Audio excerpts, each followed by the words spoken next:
How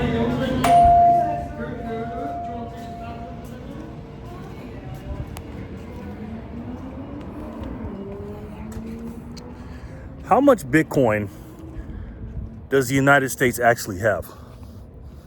That's a good question. And that, ladies and gentlemen, is what I want to talk to you guys about today. What's up, guys? It is Friday, April 11th, 2025. We're at the Bitcoin block height of 891,963, I think. TikTok, next block. I hope you guys are doing well. It's Friday today. Fat Zap Friday, and I got a fat zap just about 30 minutes ago as of this recording. Somebody sent me 30,000 Satoshis, 30,000 Satoshis. And whichever one of you absolute savages did that, thank you so much, and I appreciate it. It might have been somebody from my Bitcoiners for Freedom group, Discord group, and Signal if you want to check that out. It's $1 a month starting May 1st. And you got a bunch of Bitcoin savages, man, very, very smart people. We got Joe in there now. I summoned Satoshis, my new friend Joe. Had a long, good conversation with him. Him and his lovely wife, beautiful family.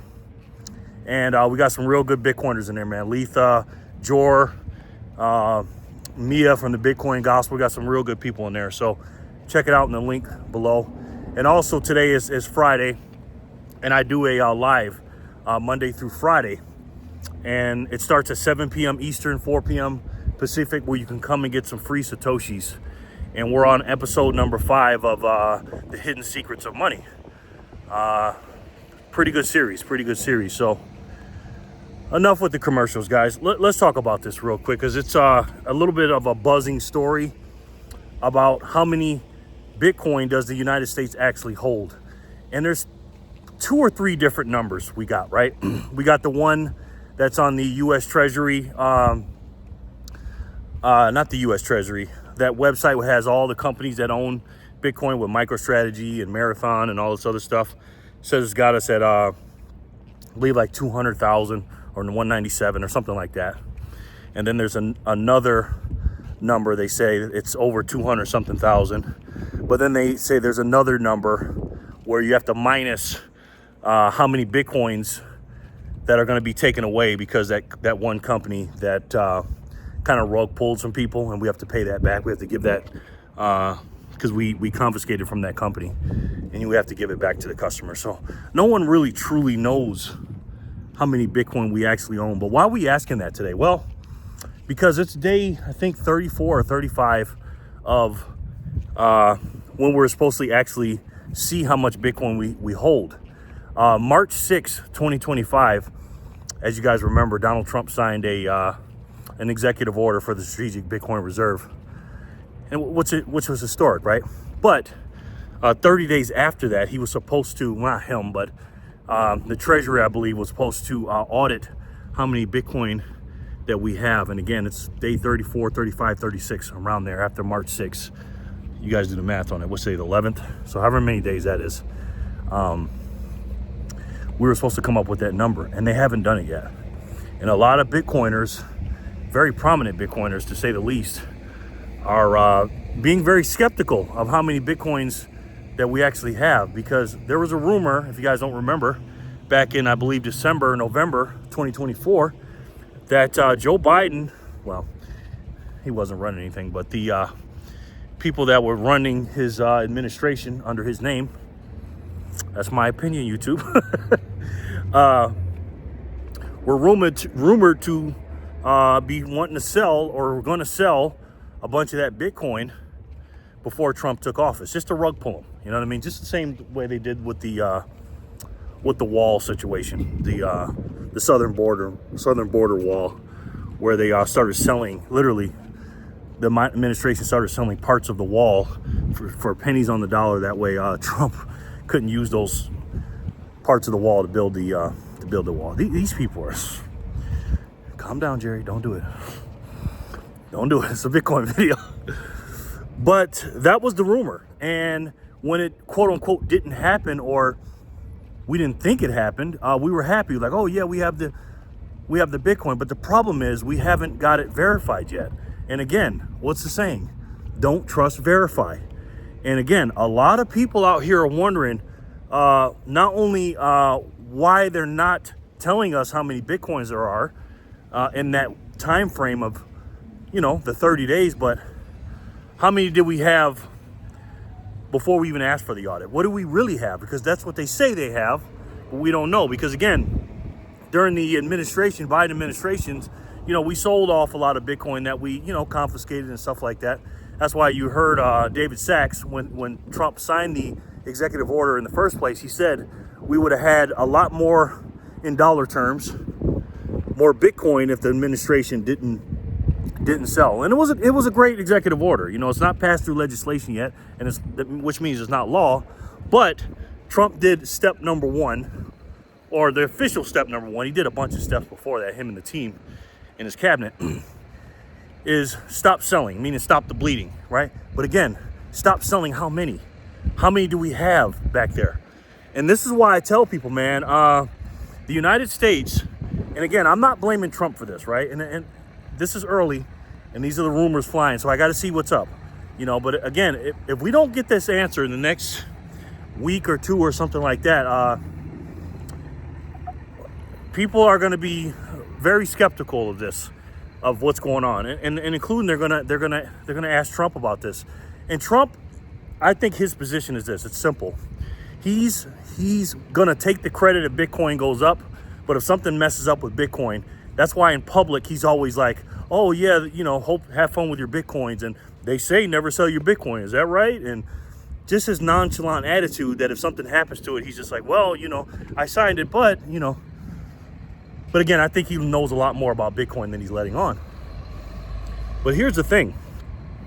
If we want, and this is my dream, of the US dollar being backed by one Satoshi, meaning moving the decimal point back twice and having each Satoshi worth a digital dollar in the future again. This is, again, God willing, JD Vance gets into office at the end of his first or maybe beginning of his second term, backs the U.S. dollar with a Satoshi, and again, a digital dollar, because I think we're slowly but surely going to get rid of physical cash and make a whole new system to defeat or pay back the old system that we owe money to, and have a fair and balanced money. That way people don't have to invest, and people are not losing their purchasing power, and they can actually save in these dollars. Number one is we have to know how many Bitcoin we have on the balance sheet. We have to. I mean, if we don't know that, then how are we going to do it? Again, we have to have an open source ledger showing exactly how many. And again, way different than Fort Knox and way different than the Treasury is now, of what they're spending and how much dollars we have in the flood in the system, and also how much gold we have in Fort Knox and other places. We got to know how many Bitcoin or Satoshis we have. That's it. In order to make it, how do I put this? Not being able to print extra digital dollars up. Because we're lying about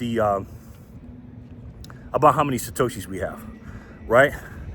We say there's 4 steps of money. I like to say there's 5 steps of money, right? I added a 5th one. Not really, it's the same thing, but gold started off as what? As a collectible, right? Most money, seashells, what's that? Wampums or wampums? Whatever those things are. I always messed it up. This is in front of me. Any kind of money, a trinket at first, is a collectible. Because of why? Because it's nice, it's cool, it's rare, it's hard to find, right? And then after a while, more people want it, and they're like, this is cool. And then the more people want that scarce item, it goes from a collectible to a store of value, because people find it valuable and they want it. And then after it becomes a store of value, it starts creeping into medium of exchange territory, right? We start exchanging it for goods and services that people can provide us. This has happened all throughout history, right? Then what happens? Then it becomes a unit of account, right? Which is sort of a ledger, and it just shows the accounting purposes and how to measure things in that. And people start using it more as a money and a store of value and a medium of exchange, right? Now let me stop on that 4th one. That 4th one, a unit of account.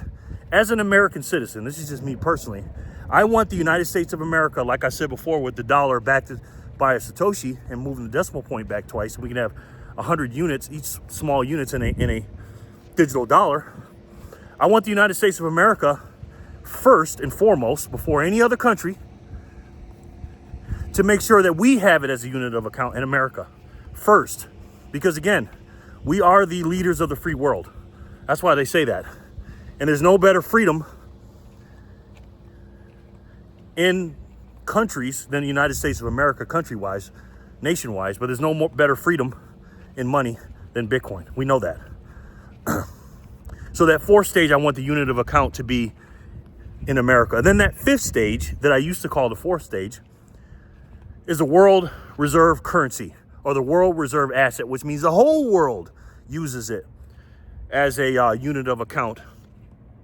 And it's not just the United States of America's dollar backed by that, because the gold used to be the world reserve currency or the global reserve currency way before the fiat came out, and everybody around the world accepted it. And now the US dollar, since 1944 in the Bretton Woods Agreement, that became quote unquote as good as gold unit of account in the world reserve currency. Well, I think we need to head to a Bretton Woods 2.0, like Scott Bessent says, but not the way they're talking. The new Bretton Woods 2.0, the real one, needs to be what I just mentioned. But we have to know how many we have. We have to know. And it should be an open ledger, an open source. Everybody should know about that. And in order to do those stages, because right now we're at stage, in the Bitcoin terms, right now we're at the stage of store of value in a tiny bit, maybe 1 to 1.5% or 3% of that usage case is a medium of exchange. But we're slowly but surely moving to that fourth stage of a unit of account. And I want to make sure, as an American and a patriot and a lover of freedom, that the United States of America adopts that before anybody else does. Let me know what you guys think in the comment section below. And again, guys, listen. It's a beautiful day out here in Las Vegas, Nevada. Getting ready to do a live tonight. Hopefully you join me. And just so many blessings in the world. We sometimes think about negative stuff and stuff like that. I'm not trying to make this video like, oh, they're trying to steal the Bitcoin. Are they lying to us? Because we have so many things to be thankful for in the Bitcoin space, in this space.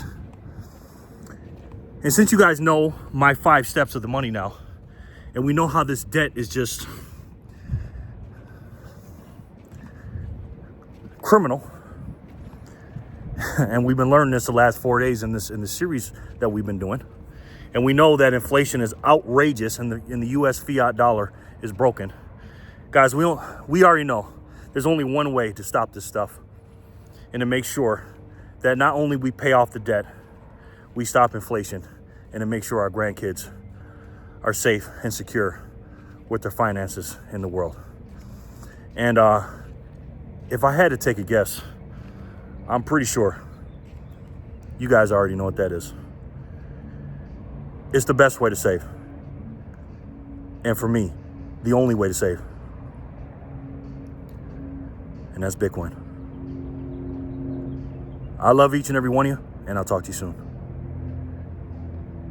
Peace and love, guys.